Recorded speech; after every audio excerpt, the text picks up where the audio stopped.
this video lecture, I'm going to go over the cardiovascular system, and we're going to start with hypertension.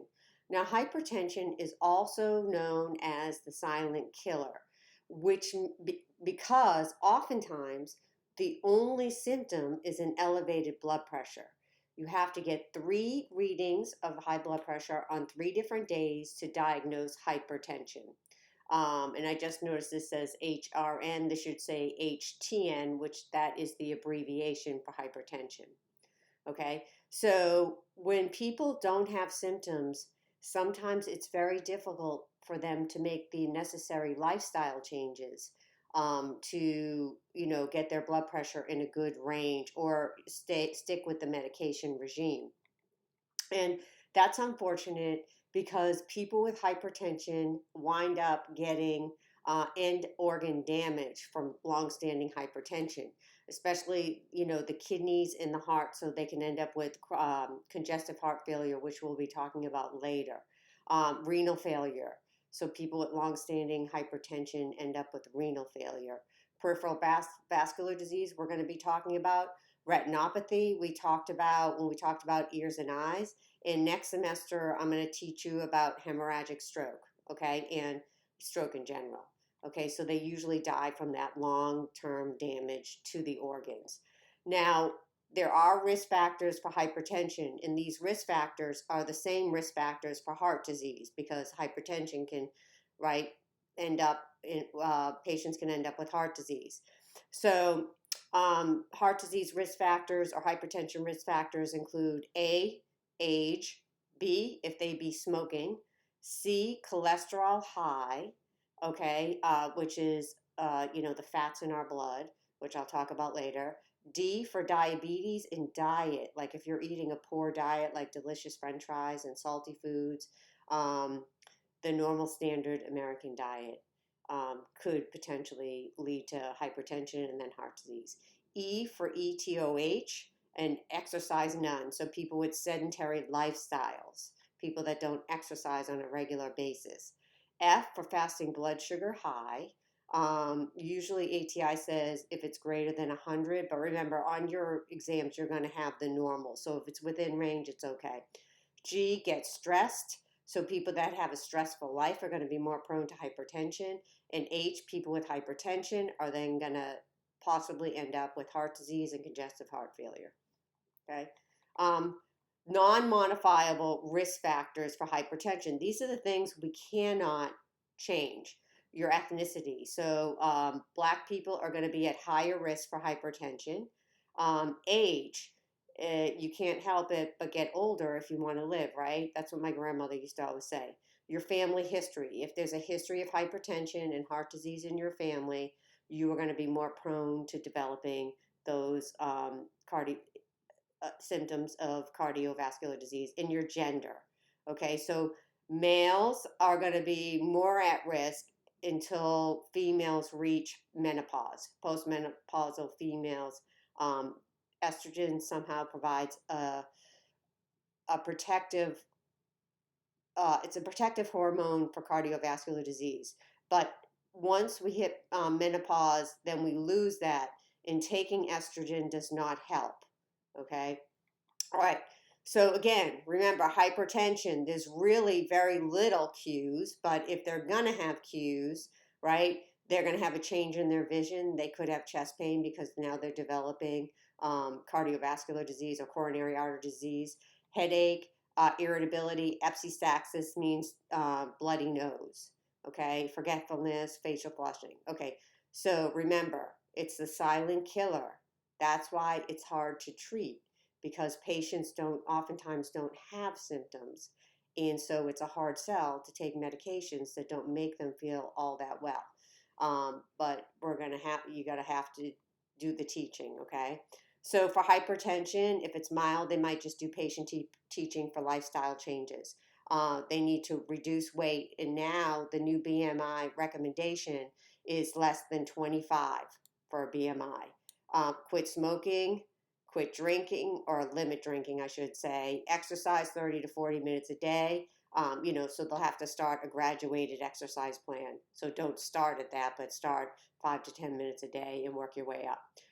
control stress in your life, and the DASH diet, which is low fat, low sodium, and low fat dairy. So this is the same diet post MI, same for cardiovascular.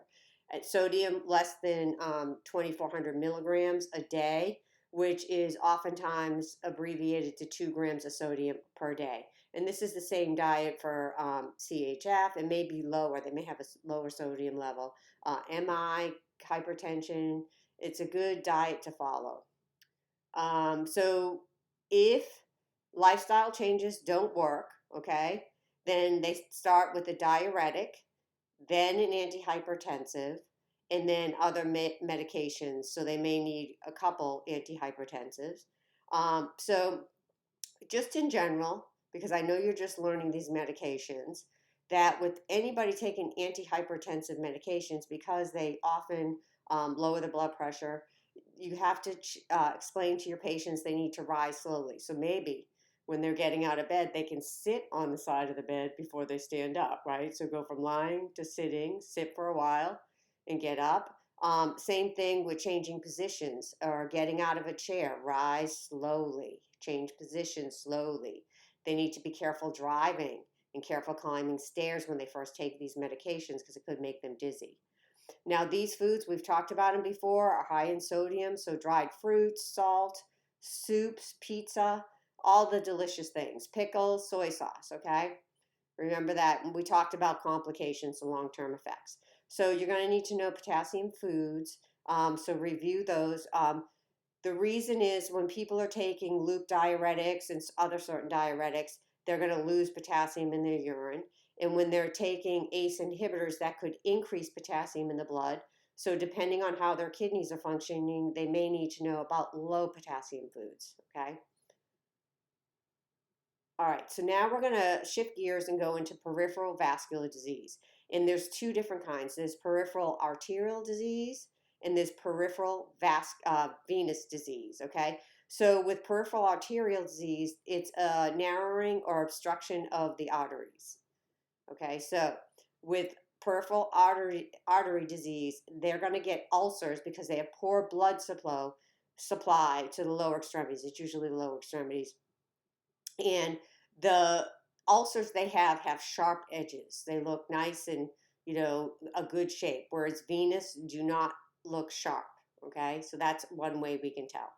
Okay, so here are the signs and symptoms or the cues of peripheral arterial disease. Now you have to remember there's an interruption of oxygenated blood flow. So when they walk, they're going to have pain with walking, but then the pain stops when resting, okay? So that's called intermittent claudication. It is a classic sign of peripheral arterial disease. Claudication meaning pain with walking, okay? Pain at rest. As the disease progresses, they will have pain at rest. Tightening pressure in the calves and buttocks. The legs are going to turn pale with the legs elevated, so you don't elevate their legs, okay? In rubor, which means they're going to turn red when the leg is dependent.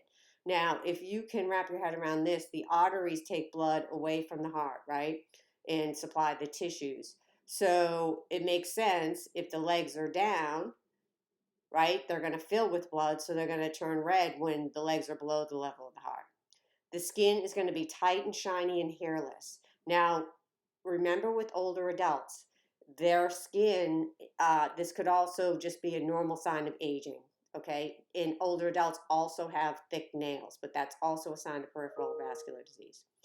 All right, they're going to have weak distal pulses and the extremities are going to be cool. That's important to know because with venous disease, they still have pulses and the extremities may be a little warmer. Okay, now I do need to go over pulses with you. Okay, your distal pulses.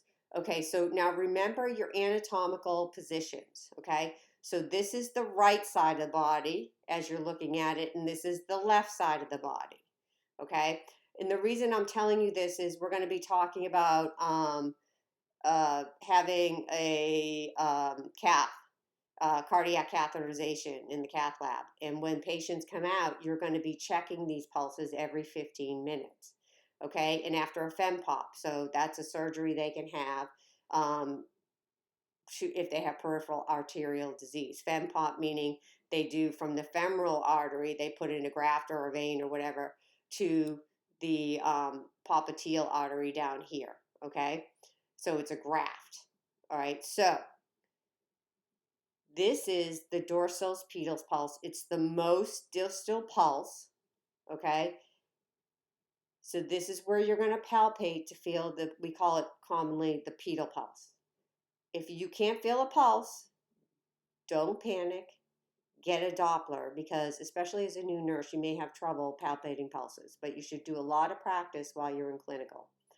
Now, the next pulse is the posterior tibialis. We call it the post-tib. This is behind an ankle. So remember, the pedal pulse is more distal than the posterior tib. So the pedal pulse is the most distal, then the next is the posterior tib, okay?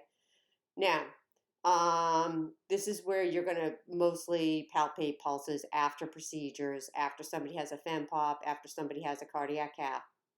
Now, if somebody has a cardiac cath, this is the femoral area. This is the artery they may puncture to do the cardiac cath, okay? After, you're going to be checking the groin and the pulses, Q 15 minutes with times 4 with the vital signs, okay? It's frequent, because if this starts oozing blood, the femoral area where they did the puncture, the patient could hemorrhage and die. So that's really important. You know what to do. So if they have bleeding from the groin, you're going to put pressure. You can get a sandbag, okay, and put it on the femoral artery. If you don't have a sandbag, an IV bag is 1,000 ml, so it's 2.2 pounds. You can put that on the groin, okay? It gets really hard holding pressure, because after a cath, you have to hold pressure for 20 minutes. If you're working in a place that doesn't have a device that does it for you, and it's really hard.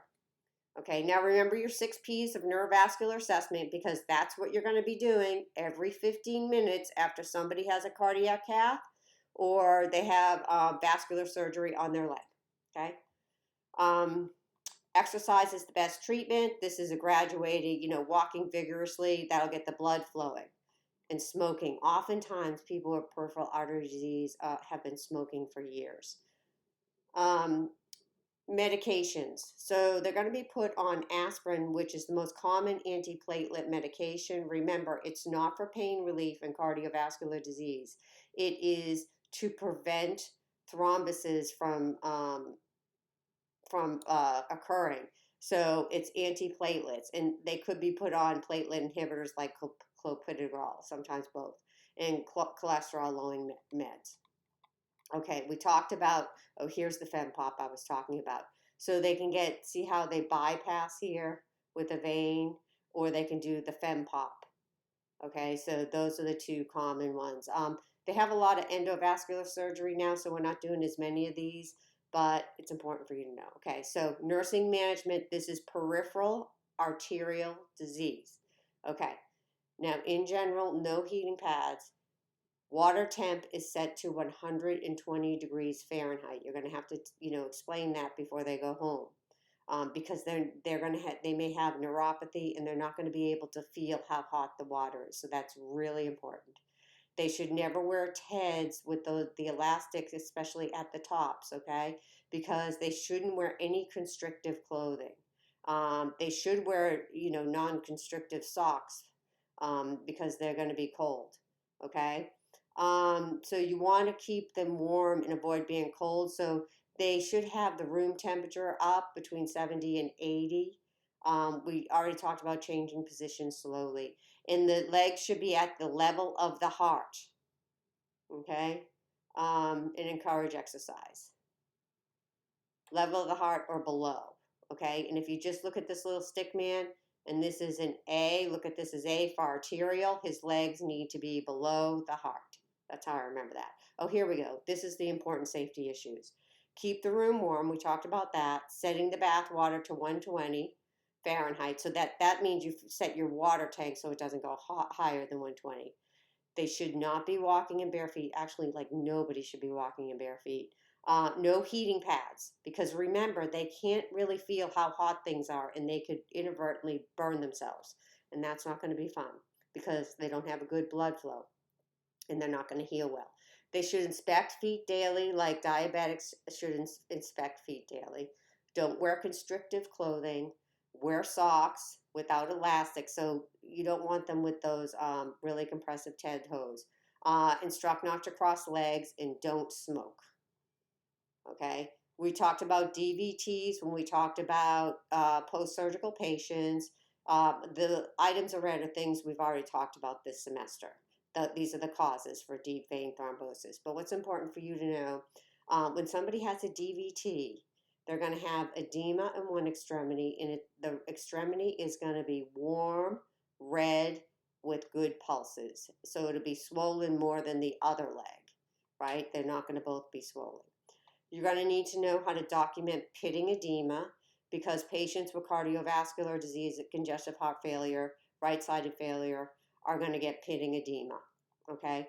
So you're going to press the skin for 5 seconds, and it's over a bony prominence like the tibia, the ankle, the two most common, okay? You're going to, the depth of the edema reflects the edema, okay? So grade 1, which we call +1 edema, okay, is going to be 2 millimeters, okay? So grade 2 is going to be 3 to 4. All you have to do is 2 times 2 equals 4, okay? So +2 edema, the indent is 3 to 4 millimeters.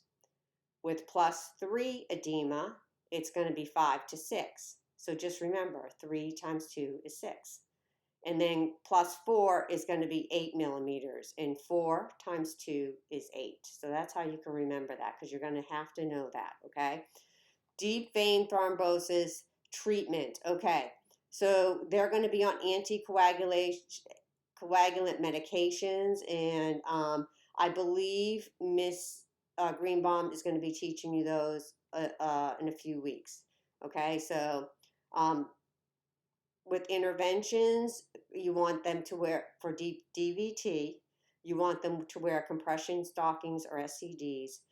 The medication is superior, chemical prophylaxis or chemical treatment.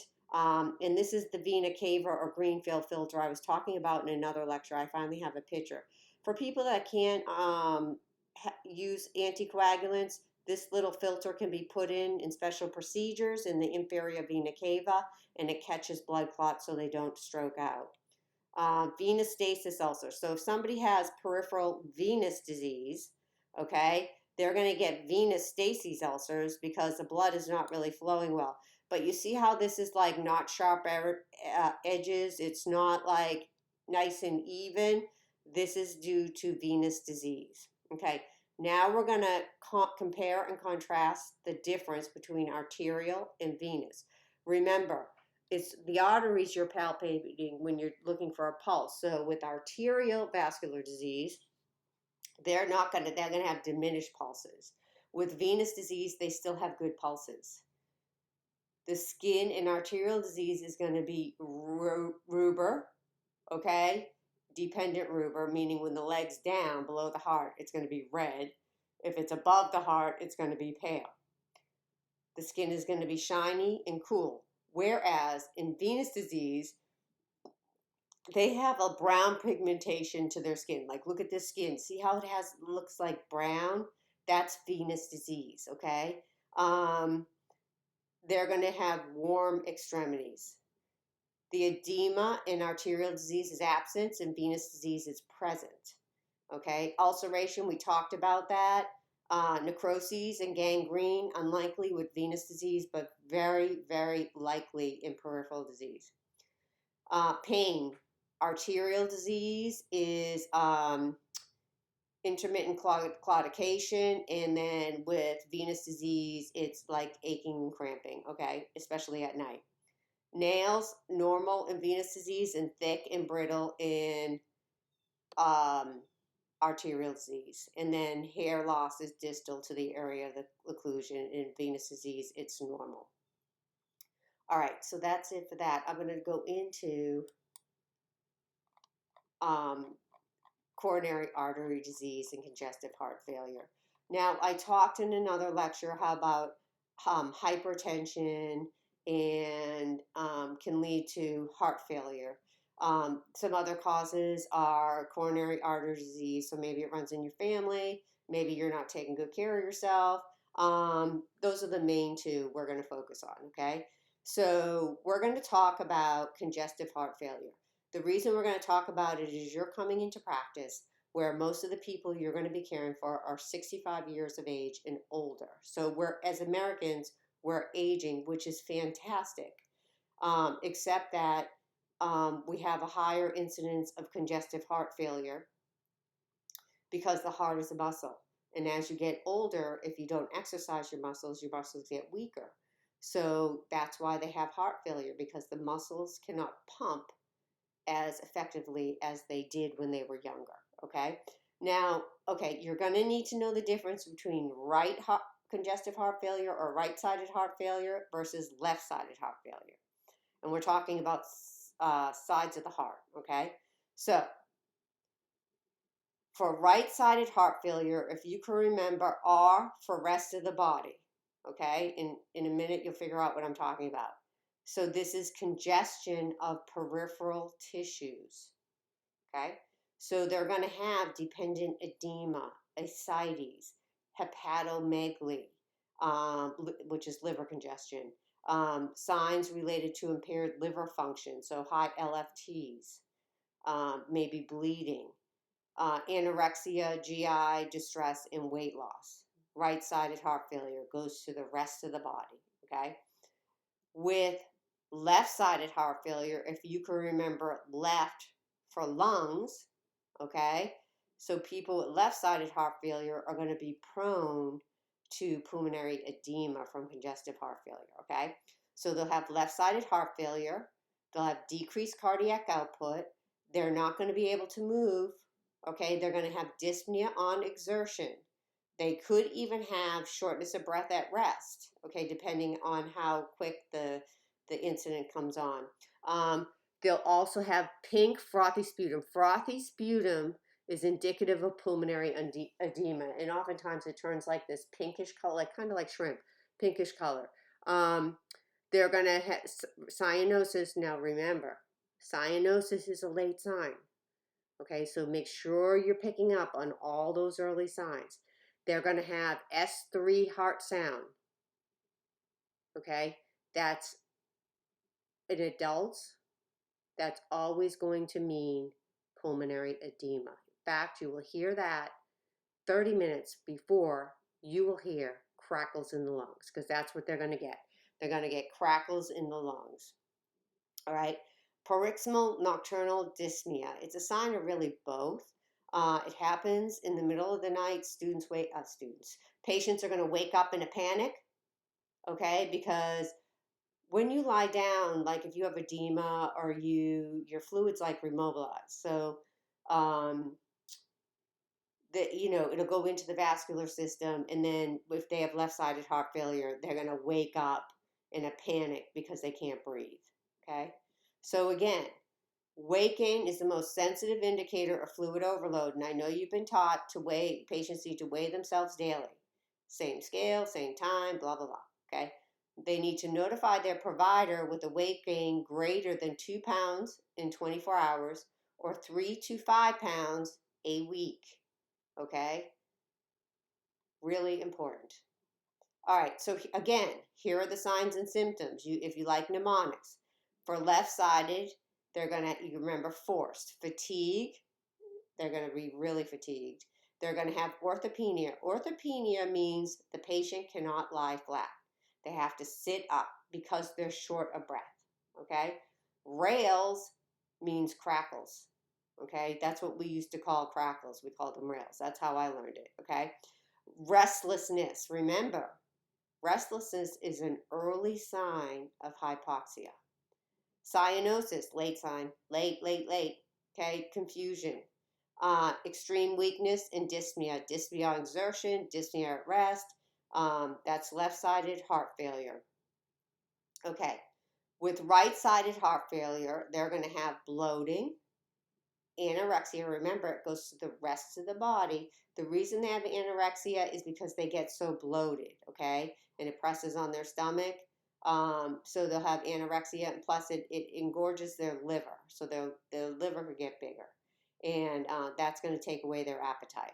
They're going to have cyanotic cool legs, oliguria, meaning low urine output, nausea, edema, and distended neck veins, which we call JVD, jugular venous distension.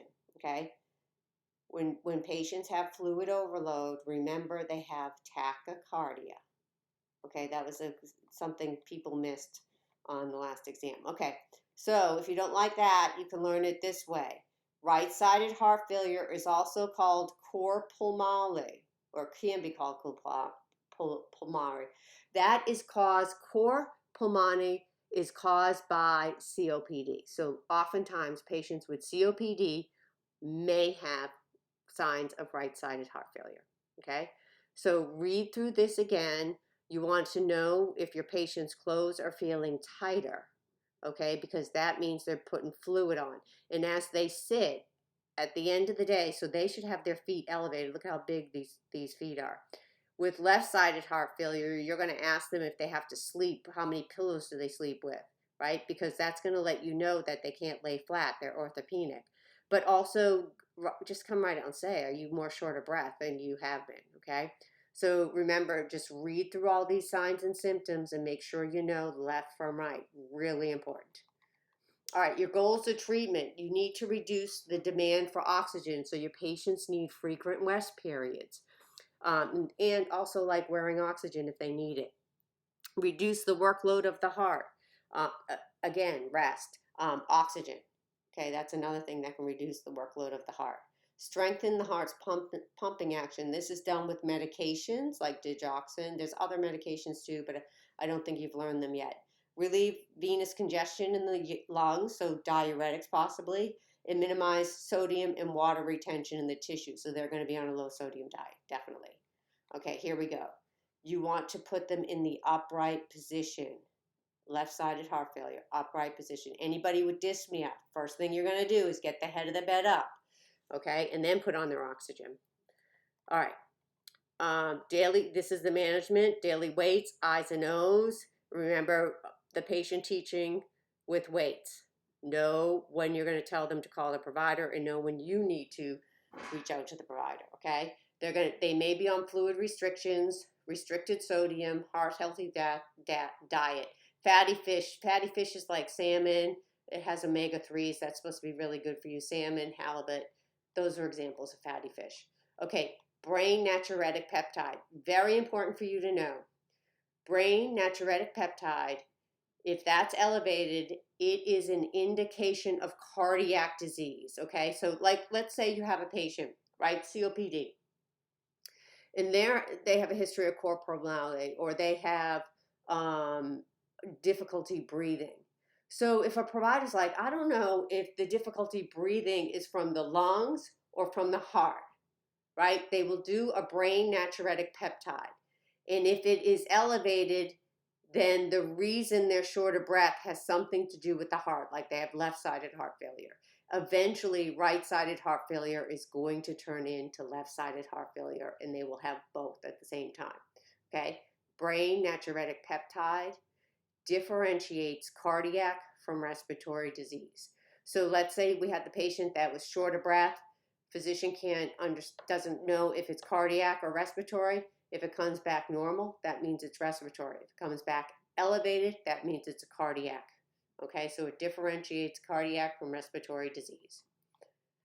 All right, now we're going to go in and talk about coronary artery disease, which is abbreviated CAD. It's narrowing of the coronary arteries.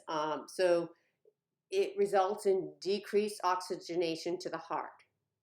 Okay, because the coronary arteries are what supplies the heart with oxygen.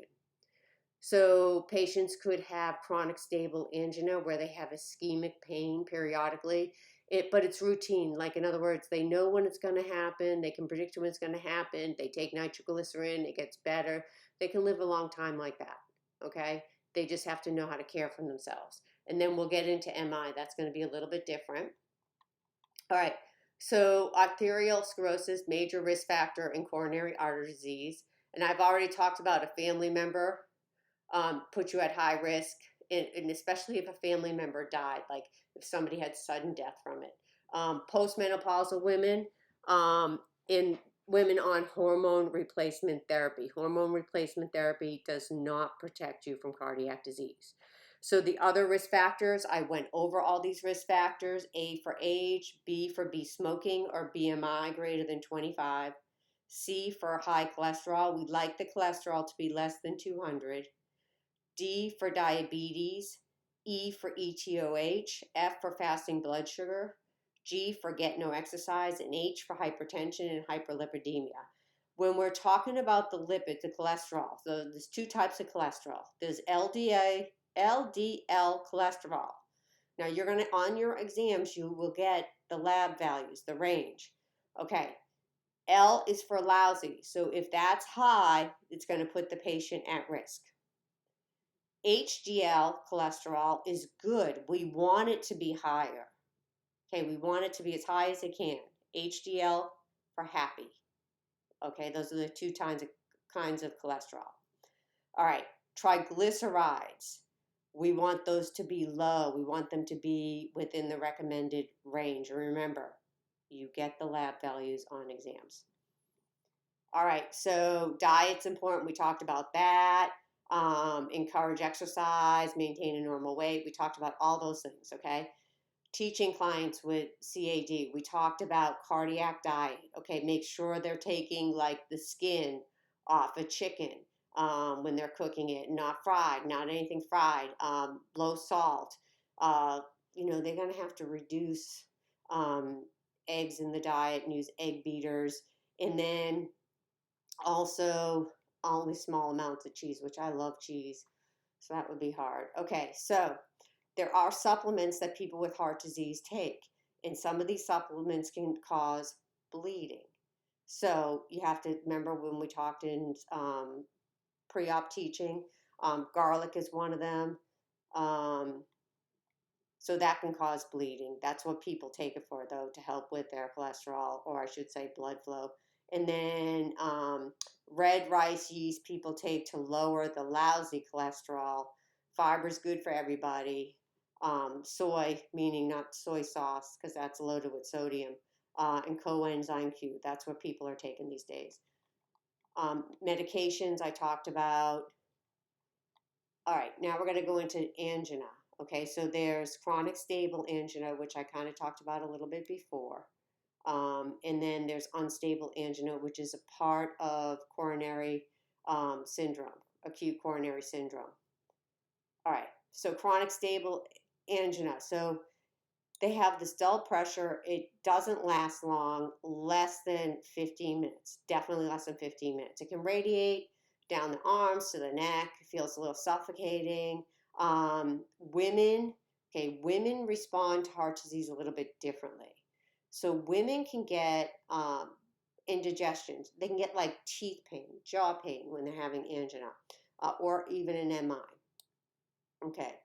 The treatment is sublingual nitroglycerin. They have to keep it in a cool, dark place, right? They always have to carry their medicines with them, and they have to keep it in the bottle it came in. Check expiration dates because they might not need it that frequently. They should take a sip of water before taking it because they're going to put it under their tongue. Okay, it just helps have the mouth a little moister. Okay, patients should lie down when they're taking it if they're taking it for pain. If there's no relief after the first dose, call EMS and take another dose in 5 minutes. They can take up to 3 tablets. Administer oxygen if you have it available. And then patients should not be taking erectile dysfunction medication because it can result in deadly blood pressure drop.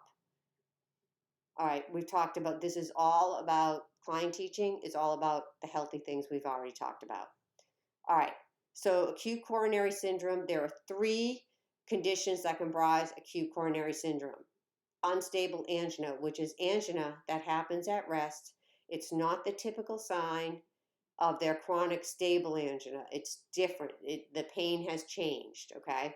Non-STEMI MI, meaning non-ST elevation MI, and a STEMI, which is ST elevation MI. So a patient comes to the ED. You've got to get an it's saying they have chest pain.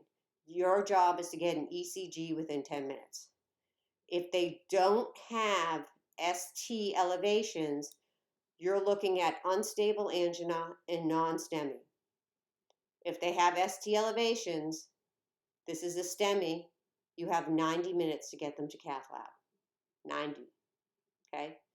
So we differentiate unstable from non-STEMI because the troponins will be positive in a non-STEMI, okay? All right, so the classic signs and symptoms of an MI, your patient is going to be diaphoretic. Like, I've never seen diaphoresis like this. They'll have cool, clammy skin. Of course, they're going to have chest pain. It's going to radiate. They're going to say it's crushing. It's not relieved by nitroglycerin.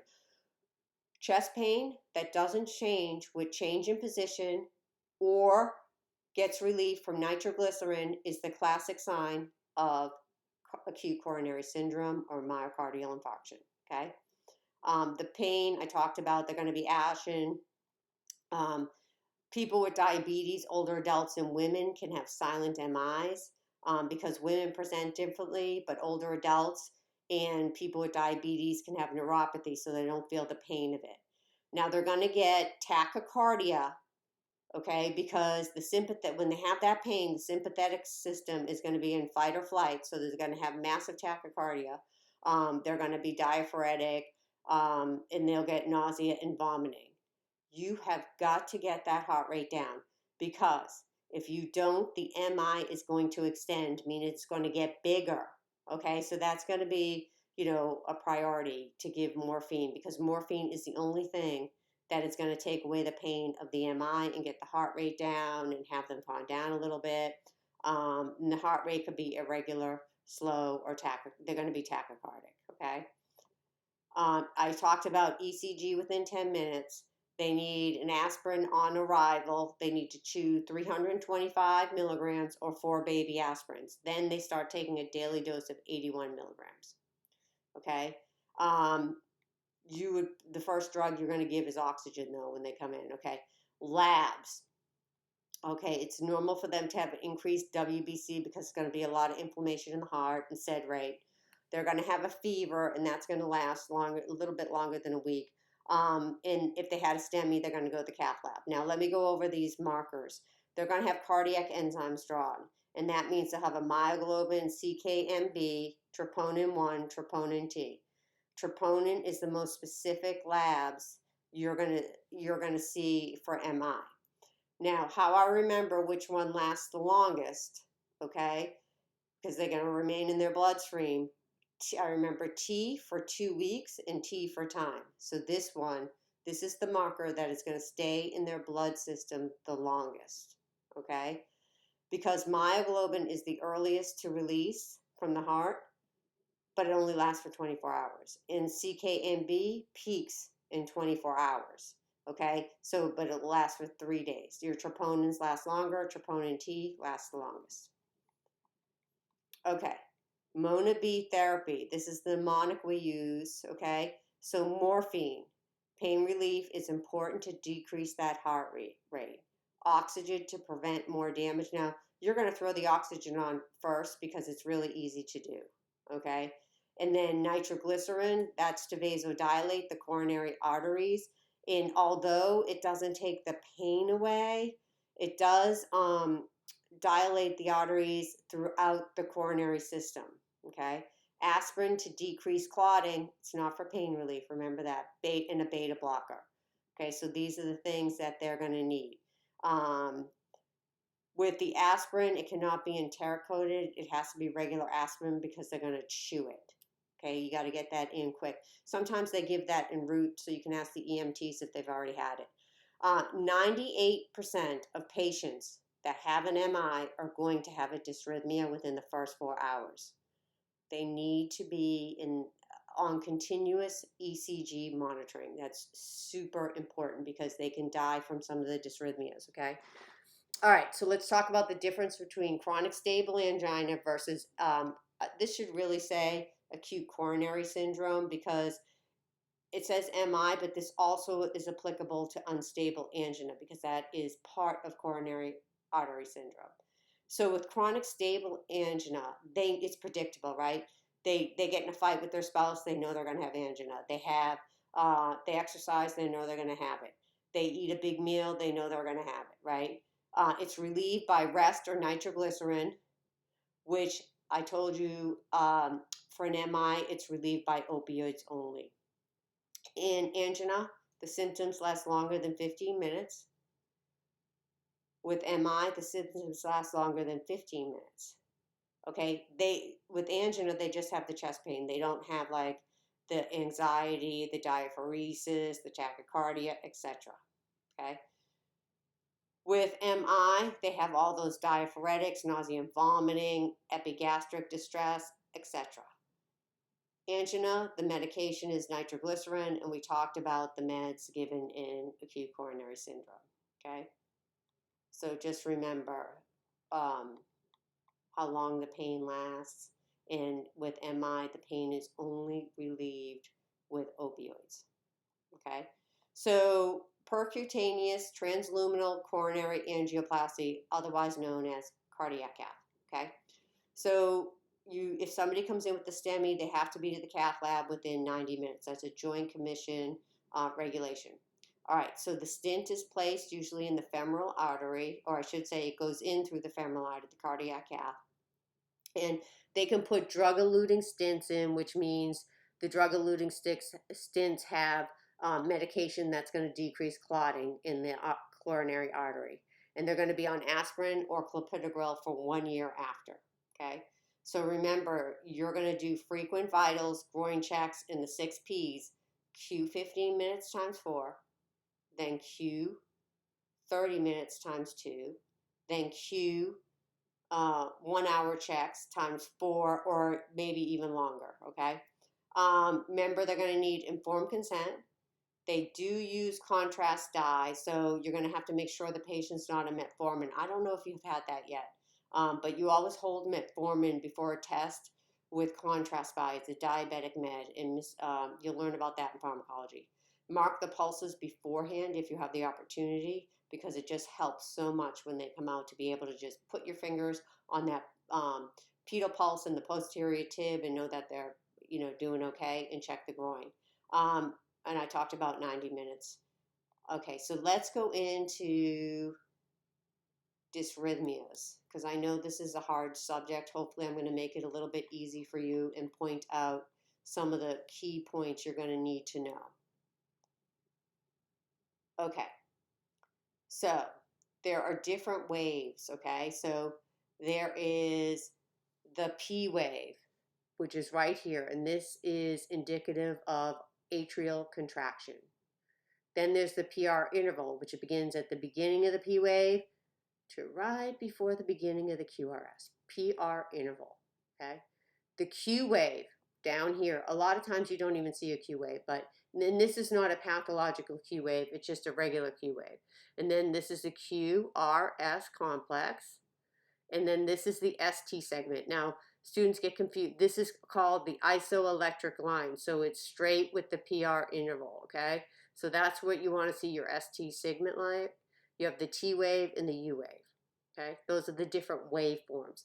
And the reason we measure the different waveforms is because if they're prolonged or they're shortened, we know that something's either blocking the heart, the electricity in the heart, or something is speeding it up, like drugs usually.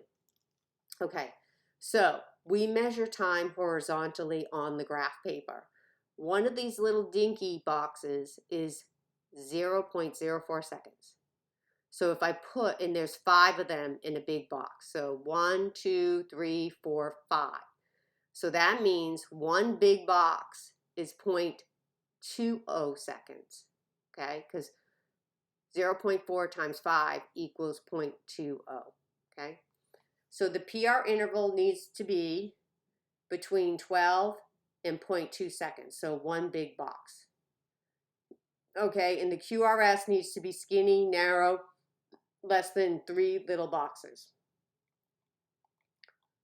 All right, now when we analyze rhythm strips, we go in a certain sequence. That's so you don't miss anything. So you're going to determine the heart rate, and determine the rhythm. And I'm going to show you about the heart rate in a minute, but determine the rhythm by marching out the R to R interval. And I'm going to explain that. Analyze the P waves, measure the PR interval, measure the QR complexes. In other words, you want them to be skinny. And examine the ST segment. You want it to be isoelectric. Okay. So this is how you do the heart rate. You get a 6-second strip. And how I know it's a 6-second strip, because I see a line here and a line here, that's 3 seconds. And I see another line here, this is 6 seconds, okay? So I'm going to count the QRSs in a 6-second strip. So there are 9 QRSs in this 6-second strip. So then I multiply it by 10 because 6 seconds times 10 is 60 seconds, okay? So 9 times 10 is 90. So that equals 90 beats per minute. Okay, that's how you do the heart rate. You take the QRSs in a 6-second strip and multiply by 10. With the rhythm, you're going to march out your R to R. So the top of your QRS, okay, should be equal distance, sometimes referred to as R to R interval. Okay, so equal distance R to R's. That's the rhythm. That's how you know it's regular. The P waves, when you're looking at them, you want them upright, rounded, and one before each QRS. You want them all to look the same, okay? And you don't want to see flutter or fib waves. So we're not going to really go into flutter, but we will talk about a fib. Okay, the PR interval. Is there a P before every QRS? Are they equal? Are they consistent? Are they in the normal range? They have to be smaller than one big box. Okay, QR complex, we want it narrow. So this looks good. This is a skinny one, okay? This looks good. This is a skinny one. So you don't want more than 3 of these little boxes, okay? You're not going to have to like know how to measure on an exam, okay? So don't worry about that. I'm just giving you some good information.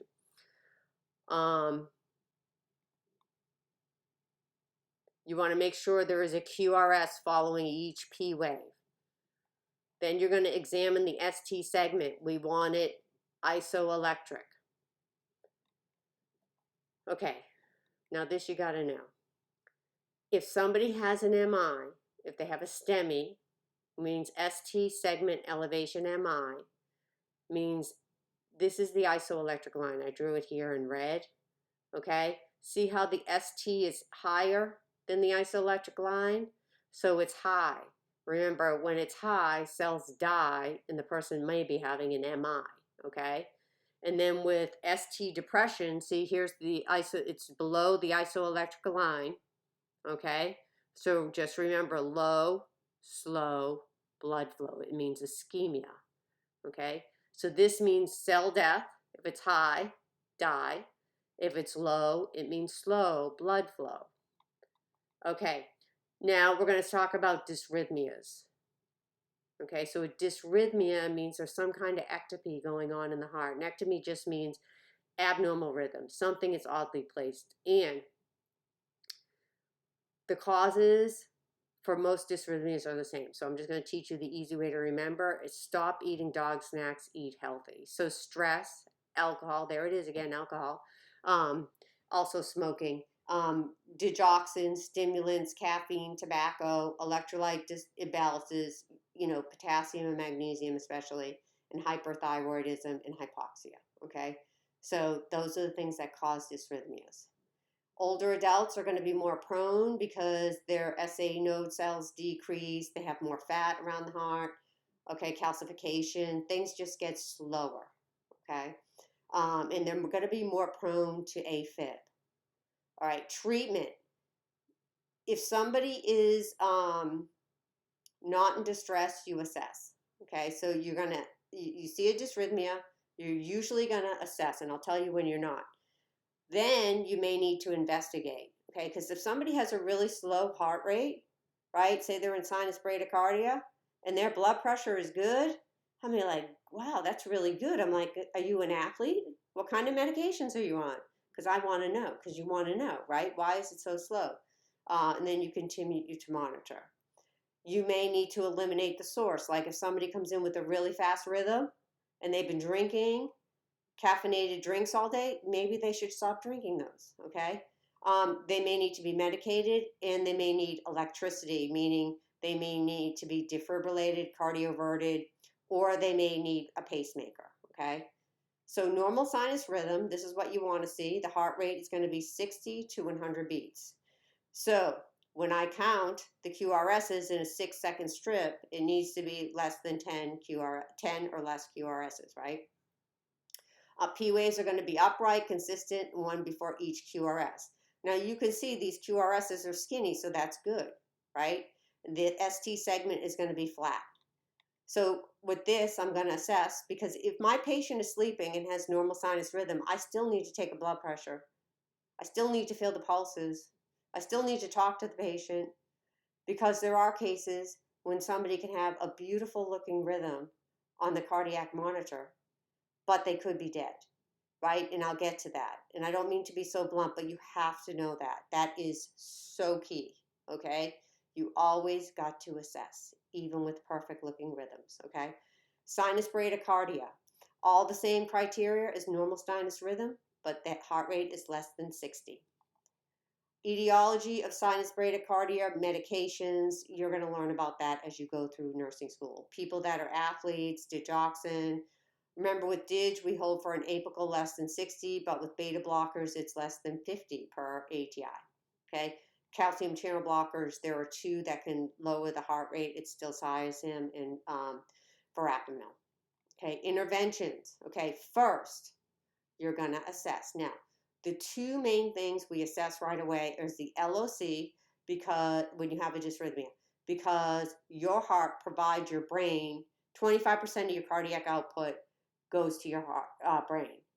25% goes to your kidneys. But for this, in this case, for sinus bradycardia, you check the LOC and the vital signs. So if I have somebody that has a low heart rate, I want to know what their blood pressure is, right? I need to know. If the blood pressure is not adequate, they could end up with an MI. So if the blood pressure is not adequate, it's low, like say it's low, systolic lower than 90, and they're confused, call your rapid. And be prepared to administer atropine. That's the drug. But the most important thing, if they're stable, right? So their sinus brady, you take the blood pressure, it's fine. They're talking to you, they're fine. Investigate. Why is your heart rate so slow? They may be on drugs. They may be an athlete. Okay, if atropine doesn't work, they're going to need a pacemaker. That's the electricity for slow rhythms if medications don't work, okay? Sinus tach. Mostly everything we talk about when we're talking about different conditions causes sinus tachycardia, okay? So it just means same as sinus rhythm, same criteria, except the heart rate's greater than 100. Remember, it's dangerous after an MI because it can extend the MI, meaning it can make the dead tissue in the heart grow bigger. So a bigger region could be affected. Okay, every condition on here, I mean, we've talked about most of these, can cause tachycardia. Okay, AFib. Okay, so this is an atrial dysrhythmia. It's the most common clinically significant dysrhythmia. So if I had to pick a dysrhythmia that I think that you might get on NCLEX, I would think it would be AFib. Let me just tell you, there's a lot of causes of AFib. This is what you need to remember though. When people are stressed, they can go into AFib, especially in advanced ages, okay? It might just be what happens, okay? So this is the criteria for AFib that you're going to need to know. There's going to be no discernible P waves because the P waves are replaced with this little fib wave, okay? The rhythm is going to be described as irregular, or it could be just described as irregular. Okay, you'll feel an irregular pulse. Lots of causes. Don't remember that. Just remember what I said. When the body's under stress, especially older adults, they can get AFib. Okay, the signs and symptoms. Okay, when somebody has a dysrhythmia, right? So this is kind of global. When somebody has a dysrhythmia, then their brain's not going to be perfused, their extremities are not going to be perfused, their kidneys are not going to be perfused. So they're going to be short of breath. They could have palpitations, especially AFib, because it's irregular heart rhythm. They'll have a low blood pressure, could be orthostatic, so that's a safety risk, right? Fatigue, right? Because their body is not getting enough oxygenated blood. They could have a pulse deficit, which I'm going to go into more detail because you definitely have to know about pulse deficit, and signs of poor perfusion. Okay, so these are all signs of poor perfusion. Okay, low urine output, etc. Okay, for the pulse deficit. Okay, so how this happens is you're going to measure it. You need two nurses to do it. Okay, one is going to take the apical pulse and one is going to take the radial pulse. Then the difference between the pulses is a pulse deficit. So you take the apical because the apical is going to have more beats per minute than the radial pulse. Okay, because when somebody has a dysrhythmia, not every beat is going to perfuse the periphery. Okay, so that's why you do it. All right, now you need to know where the point of maximal impact is. So it's at the fifth intercostal space at the mid-clavicular line. So look at this diagram right here, right? This is the point of maximal impulse or the apical pulse, okay? And you have to count for 1 full minute when you're doing a pulse deficit, okay? And before you give digoxin, you do an apical pulse for 1 minute. Beta blocker, same thing, okay? So if somebody's an AFib or A-flutter, right, we have to prevent them. First, we have to decrease the rate because they may have signs of low perfusion. But we also have to convert the rhythm, which can be done with medications, and decrease the heart rate and prevent stroke because people with AFib can develop thrombi in their atrium because the blood is just quivering. It's not really moving like it normally should. So there are medications to treat atrial dysrhythmias and a lot of dysrhythmias. So you can just review that. I don't know when you're going to have that in pharmacology. You need to know how to recognize it. Okay, now we're going to go into some deadly rhythms. Okay, this is ventricular tachycardia. So it's a ventricular rhythm, so there's no P wave. Okay, it's just a bunch of QRSs together and it's regular. It has a regular R to R. So this is an R, this is an R, this is an R, so it's regular, okay? This is a shockable rhythm if the patient doesn't have a pulse. First thing you're going to do when you see this, check LOC and vital signs because you can't defibrillate somebody that's alive, right? All right, so you need to know that. All right, so the treatment, if they're stable with a pulse, is going to be medication, call provider. If they have a pulse but they're unstable, they're going to have synchronized cardioversion. Cardioversion is for fast rhythms that still have a pulse or circulation. So remember, C for cardioversion and C for circulation. Ventricular tachycardia without a pulse, they're dead, right? I don't mean to be blunt, but this is a way you can remember that they get defibrillation. Okay, so VT without a pulse, you can shock that, okay? All right, so with VFib, this is the other ventricular rhythm that's deadly. This is the deadliest of all rhythms, okay? With VFib, the priority is to defibrillate. Now, you may have to check make sure one of the leads didn't pop off to make sure they're really in VFib, but you see how it's just like, there's no, like, you can't see any V's, you can't see any regularity. It's just like chaotic rhythm here, okay? So the priority is to defibrillate, high quality CPR, epinephrine, and then amiodarone is a antiarrhythmic drug. Asystole, check in another lead to make sure that the lead just didn't pop off. You're going to check LOC and vitals. It's not shockable, okay? You're going to give high quality CPR and epinephrine and figure out what's causing it. Pulseless electric activity, PEA. This means they have a beautiful rhythm. This is why I was telling you earlier, you always have to assess. But then you assess and they're unconscious and they have no pulse, okay? So you need to push hard and fast. That means give CPR, give epinephrine, and then assess for the cause. Asystole, again, same thing. Epinephrine, push hard and fast. And that's it for dysrhythmias. Let me know if you have any questions. You know where to find me.